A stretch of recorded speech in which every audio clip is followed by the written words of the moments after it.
ചുവന്ന വസ്ത്രം വീട്ടിലേക്ക് വന്നു. ഒപ്പം വന്നു ഇരുട്ടായ രാത്രിയും. ഭൂമിയിൽ നിറഞ്ഞു കറുത്ത നിഴൽ. എല്ലാ കാര്യങ്ങളും വിറയ്ക്കാൻ തുടങ്ങി. കണ്ണാടിയിലെ ചിരിക്കുന്ന രൂപം, കണ്ണുകളിലുണ്ടായിരുന്നു തന്ത്രം. അവിടെയുണ്ടായിരുന്ന എല്ലാരും നിലവിളിച്ചു. എല്ലാരിലും കണ്ടു പേടി. അമ്മ കറുത്ത ഏലസ് കെട്ടി വളരെ ധൈര്യത്തോടെ. പിശാച് പുകയായി മാറി ഓടി.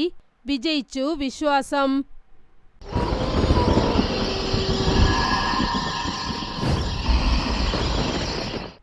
പിന്റു ആ ഗ്രാമത്തിലെ കല്യാണ വസ്ത്രങ്ങൾ തയ്ക്കുന്ന ഫേമസ് ആയ ട്രെയിലറാണ്. കടയിൽ ഇരിക്കുകയായിരുന്നു. തന്റെ കടയുടെ കൗണ്ടറിൽ സമാധാനത്തോടെ ഇരിക്കുകയായിരുന്നു. അപ്പോഴാണ് ഒരാൾ തന്റെ സ്കൂട്ടിയിൽ അവിടേക്ക് വന്നത്. അദ്ദേഹത്തിന്റെ സ്കൂട്ടിയുടെ പുറകിലായി ഒരു വലിയ ചാക്ക് കെട്ടപ്പെട്ടിരുന്നു. അയാൾ ഇറങ്ങി ആ ചാക്ക് പിന്റുവിന്റെ അടുത്തേക്ക് കൊണ്ടുവന്നു. പിന്റു സേട്ട്, സാധനങ്ങൾ വാങ്ങിക്കൊണ്ടുവന്നോ? എവിടെ വെക്കാനാ? ഈ പ്രാവശ്യം എത്ര കൊണ്ടുവന്നിട്ടുണ്ട്? 16 കിലോ ഉണ്ടാവും. പക്ഷേ ഒരു ഡ്രസ്സാണ്, പിന്നെ അതിനോടൊപ്പം ഇരിക്കുന്ന സാധനങ്ങൾ. അകത്തിരിക്കുന്ന മാനിക്വിനിൽ ഇട്ടിട്ട് പോ, ഞാൻ വരുന്നു. അദ്ദേഹം ആ ചാക്ക് എടുത്തുകൊണ്ട് കടയുടെ അകത്തേക്ക് ചെന്നു. പിന്റു അദ്ദേഹം പോകുന്നത് നോക്കി. എന്നിട്ട് ശാന്തമായി ഇരുന്നു. എന്നിട്ട് പിന്റു കൗണ്ടർ തുറന്നു.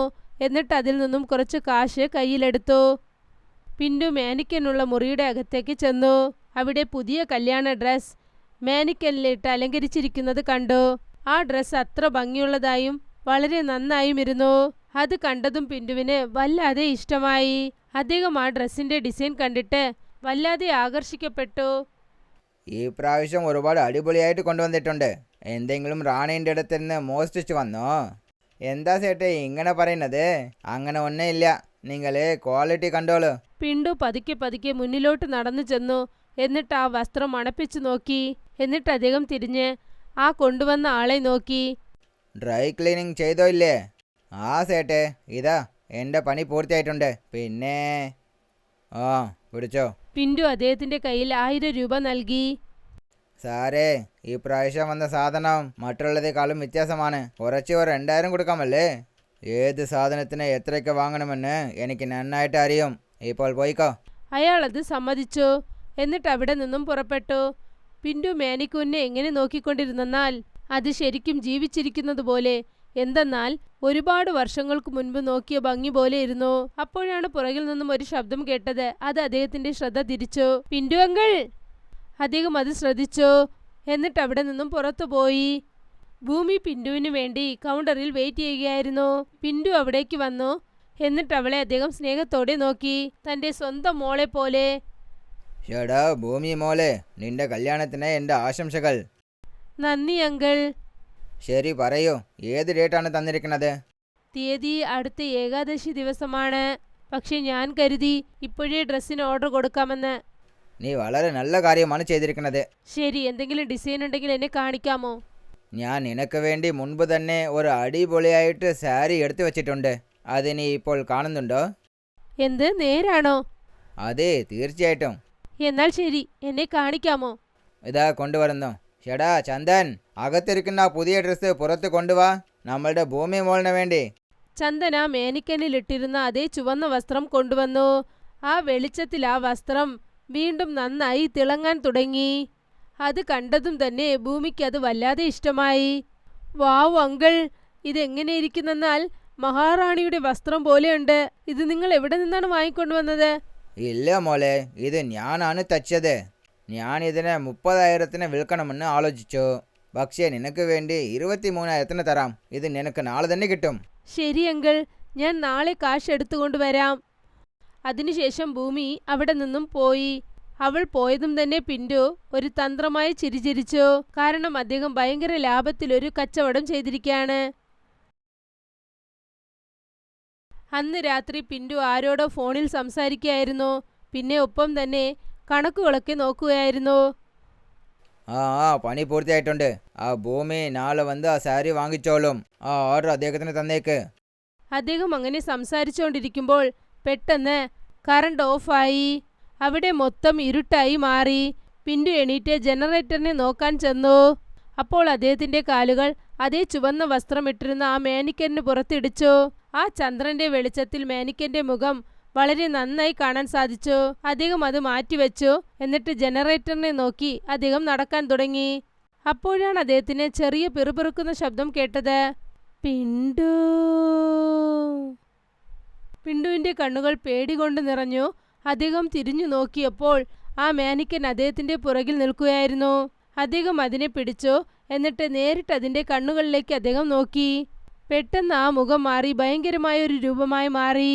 എന്നിട്ടവൾ ഭയങ്കരമായി നിലവിളിക്കാൻ തുടങ്ങി. ആ! പിണ്ടുവിന്റെ കണ്ണുകൾ പേടികൊണ്ട് നിലച്ചുപോയി. അടുത്ത ദിവസം ഭൂമി സോഫയിൽ കൊണ്ട് തന്റെ ഫോണിൽ എന്തോ നോക്കുകയായിരുന്നു. അപ്പോഴാണ് വീടിന്റെ കതക് തട്ടുന്ന ശബ്ദം കേട്ടത്. ഭൂമി എണീറ്റ് ചെന്ന് ആ കതക് അവൾ തുറന്നു. അവിടെ നോക്കിയപ്പോൾ ആരുമില്ലായിരുന്നു. പക്ഷെ വീടിന്റെ വാതിൽക്കൽ കല്യാണ വസ്ത്രം വച്ചിരിക്കുകയായിരുന്നു.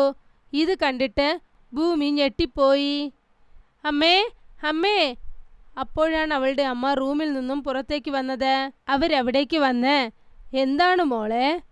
നിങ്ങൾ പിന്റു അങ്കിളിൻ്റെ അടുത്ത് കല്യാണ വസ്ത്രം വീട്ടിലേക്ക് അയക്കാൻ പറഞ്ഞിരുന്നോ അമ്മേ? ഇല്ല മോളെ, ഞാൻ അദ്ദേഹത്തോടൊന്നും മിണ്ടിയില്ലല്ലോ. നീയല്ലേ ഇന്നലെ കടയിലേക്ക് ചെന്നത്? പിന്റു ആ കല്യാണ വസ്ത്രം എടുത്തു.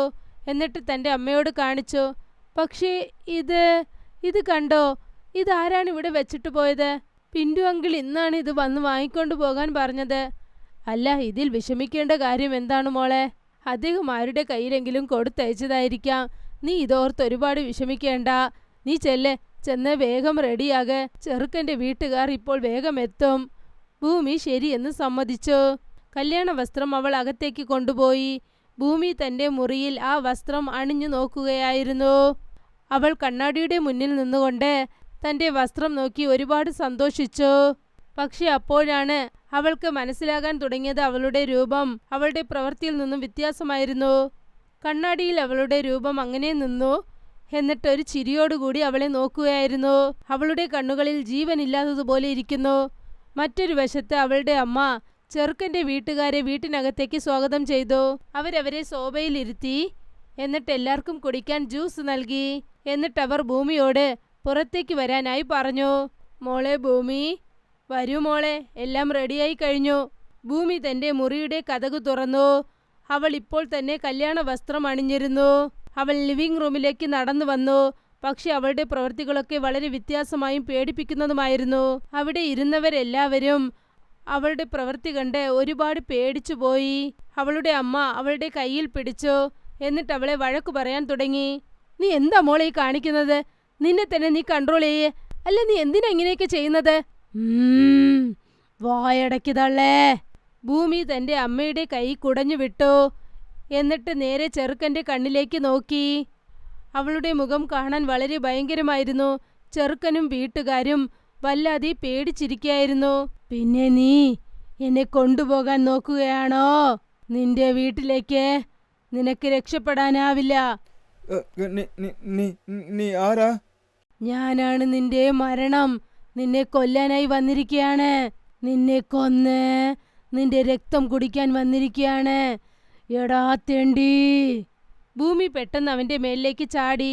എന്നിട്ട് അവന്റെ കഴുത്തിൽ പിടിച്ചു. തൊട്ടടുത്തുള്ളവരെല്ലാവരും ഭൂമിയുടെ കയ്യിൽ നിന്നും ആ ചെറുക്കനെ രക്ഷിക്കാനായി ശ്രമിച്ചു. അവൾ വളരെ ശബ്ദമുണ്ടാക്കി വളരെ വ്യത്യാസമായി നിലവിളിക്കാൻ തുടങ്ങി.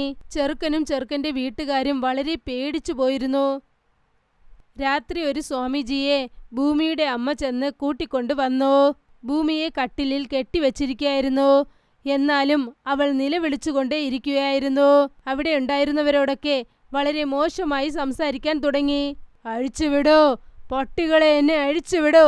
ഒരു പ്രാവശ്യം എന്റെ കെട്ടഴിച്ചു നോക്കൂ. എല്ലാവരുടെ കഥയും കഴിക്കും. നിങ്ങളുടെ എല്ലാവരുടെ കഥയും കഴിക്കും ഞാൻ. തുറന്നു വിടറാ പട്ടി. സ്വാമിജി ഇതൊക്കെ കണ്ടിട്ട് പേടിച്ചുപോയി. എന്നാലും അദ്ദേഹം ധൈര്യത്തോടെ ചോദ്യങ്ങൾ ചോദിക്കാൻ തുടങ്ങി ഭൂമിയോട്. ആരാണ് നീ? ഞാൻ പറയില്ല.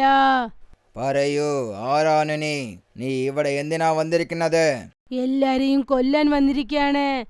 എല്ലാവരുടെ രക്തവും കുടിക്കാൻ വന്നിരിക്കുകയാണ്. എനിക്ക് കല്യാണമെന്ന് വെച്ചാൽ ഇഷ്ടമില്ല. ആരെയും ഞാൻ വെറുതെ വിടില്ല. ഭൂമി ബെഡിൽ ആക്രോശമായി നിലവിളിക്കാൻ തുടങ്ങി. പിന്നെ തന്നെ രക്ഷപ്പെടാനായി അവൾ ശ്രമിക്കുകയായിരുന്നു. പെട്ടെന്ന് അവളുടെ ശരീരത്തിൽ വലിയ മുറിവുകൾ കാണാൻ സാധിച്ചു. അത് കണ്ടിട്ട് സ്വാമിജിയും അമ്മയും ആകെ പേടിച്ചുപോയി. സ്വാമിജിയും അമ്മയും റൂമിൽ നിന്നും പുറത്തേക്ക് വന്നു. എന്നിട്ടവർ ആ റൂമിന്റെ കതക് പൂട്ടിവെച്ചു. ഭൂമിയുടെ ആരോഗ്യം മോശമായി കൊണ്ട് തന്നെ ഇരിക്കുന്നു. നമ്മൾ വേഗം തന്നെ എന്തെങ്കിലും ചെയ്തേ പറ്റുള്ളൂ, അല്ലെങ്കിൽ അത് മോളിനെ വിടില്ല. നോക്കൂ സ്വാമിജി, അവളെ എങ്ങനെയെങ്കിലും ഒന്ന് രക്ഷിക്കൂ. വരുന്ന ഏകാദശി ദിവസം അവളുടെ കല്യാണം നടക്കാനിരിക്കുകയാണ്. പ്രശ്നം വലുതായിട്ടുണ്ട്. ഇവളെ ശാന്തപ്പെടുത്താനായിട്ട് ഒരുപാട് സമയമെടുക്കും. അതിന് നമ്മൾ എന്തു ചെയ്യണം? ഭൂമിയുടെ ഈ അവസ്ഥ എങ്ങനെ വന്നത്? രാവിലെ വരെ എല്ലാം ശരിയായിരുന്നു, പക്ഷെ പിന്നെന്താ? സ്വാമിജി, എനിക്കെല്ലാം മനസ്സിലായി. പിശാച് ആ ചുവന്ന വസ്ത്രത്തിലാണുള്ളത്. അവൾ ആ വസ്ത്രം ഇട്ടതു മുതൽ വളരെ വ്യത്യാസമായി പെരുമാറുകയാണ്. സ്വാമിജി കുറച്ചു സമയം ചിന്തിച്ചു. എന്നിട്ട് എല്ലാ കാര്യങ്ങളും അദ്ദേഹത്തിന് മനസ്സിലായി.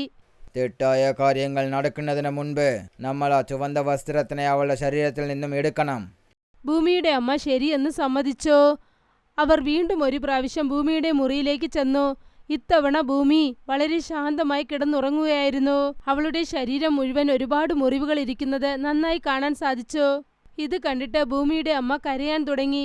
പക്ഷേ സ്വാമിജി അവരെ കരയാതിരിക്കാൻ പറഞ്ഞു. അദ്ദേഹം ഭൂമിയുടെ ശരീരത്തിന് ചുറ്റിലും കിടക്കയിൽ 4 കറുത്ത പാവകൾ വെച്ചു. എന്നിട്ട് മന്ത്രങ്ങൾ ജപിക്കാൻ തുടങ്ങി. അദ്ദേഹം മന്ത്രങ്ങൾ പറയാൻ തുടങ്ങിയതും തന്നെ പെട്ടെന്ന് ഭൂമി കൺ തുറന്നു നോക്കി. അവളുടെ കണ്ണുകൾ ചുവന്നതായും വളരെ ഭയങ്കരമായും മാറിയിരുന്നു.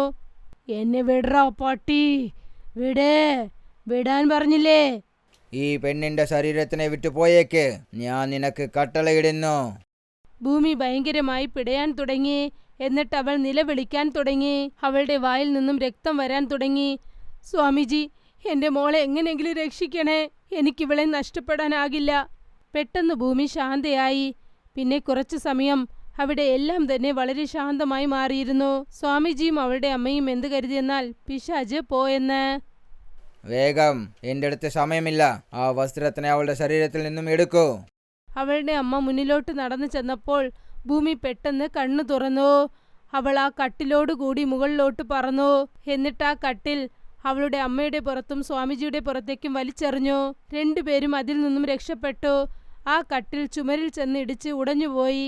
ഇപ്പോൾ ഭൂമി രക്ഷപ്പെട്ടിരിക്കുകയാണ്. അവൾ ഉടഞ്ഞ ആ മരങ്ങൾക്കിടയിൽ കൂടി പതുക്കെ നുഴഞ്ഞു പുറത്തേക്ക് വരാൻ ശ്രമിക്കുകയായിരുന്നു. ഇപ്പോൾ എന്തു ചെയ്യാൻ പോവുകയാണ് നീ?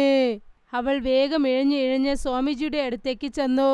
എന്നിട്ട് അദ്ദേഹത്തിന്റെ മേലിലേക്ക് ചാടി. മുഴുവൻ ബലത്തോടെ സ്വാമിജിയുടെ കഴുത്തിലേക്ക് പിടിച്ച് അദ്ദേഹത്തെ മുകളിലേക്ക് പൊക്കി. അദ്ദേഹത്തിന്റെ കഴുത്ത് ഞെരിക്കാൻ തുടങ്ങി. അവളുടെ കൂർത്ത നഖങ്ങൾ സ്വാമിജിയുടെ കഴുത്തിൽ കുത്താൻ തുടങ്ങിയിരുന്നു. എന്നെ കൊന്നുകളയുമോ നീ? എന്നെ കൊന്നുകളയുമോ?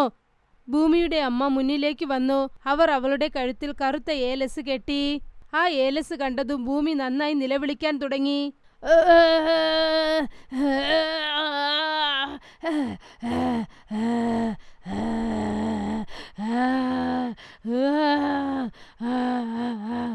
അവൾ സ്വാമിജിയെ വലിച്ചെറിഞ്ഞു. സ്വാമിജി ചെന്ന് ചുമരിലിടിച്ച് താഴേക്ക് വീണു. അപ്പോഴാണ് കുറച്ചു മുൻപ് നടന്ന കാഴ്ച മുന്നിൽ വന്നത്. രണ്ടുപേരും കതകു തുറക്കാനായി മുന്നിലോട്ട് പോയി. അപ്പോഴാണ് ഭൂമിയുടെ അമ്മ ഒരു ചോദ്യം ചോദിച്ചത്. സ്വാമിജി, ഒരുപക്ഷെ ആ പിശാചിനെ നമുക്ക് ഒന്നും ചെയ്യാനായില്ലെങ്കിൽ അപ്പോൾ നമ്മൾ എന്തു ചെയ്യും? സ്വാമിജി കുറച്ചു സമയം ചിന്തിച്ചു. എന്നിട്ട് തന്റെ സഞ്ചിയിൽ നിന്നും ഒരു കറുത്ത ഏലസ് എടുത്തു. അദ്ദേഹം ആ ഏലസ് ഭൂമിയുടെ അമ്മയുടെ കയ്യിൽ നൽകി. അവളായിട്ട് എന്നെ വന്ന് അടിക്കുന്നതിന് പോലെ ഞാൻ അവളെ നിർബന്ധിക്കും. പിന്നെ ശരിയായ സമയം കണ്ട് ഈ തായത്തിനെ അവളുടെ കഴുത്തിൽ ഇട്ടേക്ക്. സ്വാമിജിയുടെ കയ്യിൽ നിന്നും ഭൂമിയുടെ അമ്മ ആ ഏലസ് വാങ്ങി. ഞാൻ തിരികെ വരും. ഭൂമി മുഴുവനായി കൺട്രോളിൽ നിന്നും പുറത്തു വന്നു. അവൾ തന്റെ വായിൽ നിന്നും കറുത്ത പുക പുറത്തേക്ക് വിട്ടു. അതിനുശേഷം എല്ലാം വീണ്ടും വളരെ ശാന്തമായി. പിന്നെ ഭൂമി താഴേക്ക് വീണു. സ്വാമിജി എന്തു പറഞ്ഞെന്നാൽ ഇപ്പോൾ അവൾ രക്ഷപ്പെട്ടു എന്ന്.